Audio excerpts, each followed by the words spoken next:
Le 19 août, le monde célèbre la photographie. Une journée consacrée à cet art qui capture les instants, les sourires, les joies comme les douleurs.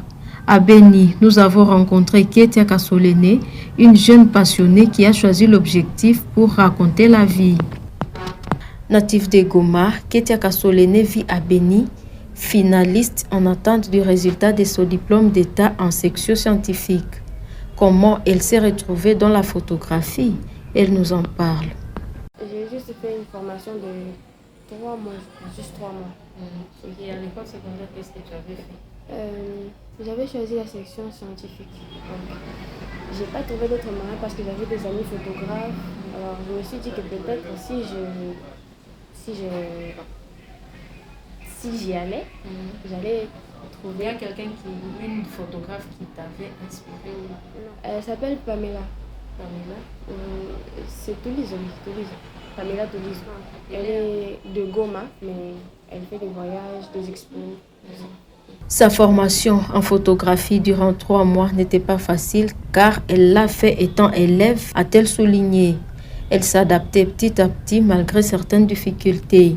Ketia a un grand rêve, une innovation dans la prise des vues et compte apprendre davantage pour atteindre son but. Je voudrais être photographe et créatrice de mode. Pas dans créatrice de mode, donc du style, c'est pas de fête et tout, non. Je voudrais arriver à créer une mode où on n'a pas besoin de parler pour comprendre ce qu'on veut montrer. Donc, c'est dans ça que je voulais me spécialiser en photographie, création de mode et créer. Ouais. Ketia nous a fait savoir qu'elle œuvre au studio Moko Art depuis presque 1 année, juste à la suite de sa formation de 3 mois dans un autre studio de la place. Elle ne gagne pas grand-chose, mais elle s'en sort, a-t-elle ajouté.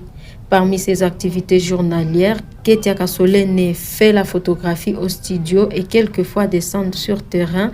Elle fait également le traitement photo. C'est une journée ordinaire. Je viens, s'il y a des clients, je les prends en photo, je traite les photos, tout et tout. Après, la livraison et après, c'est fini. Bon, il y a aussi des jours où je dois aller sur le terrain, par exemple à des baptêmes ou un mariage ou quelque chose comme ça.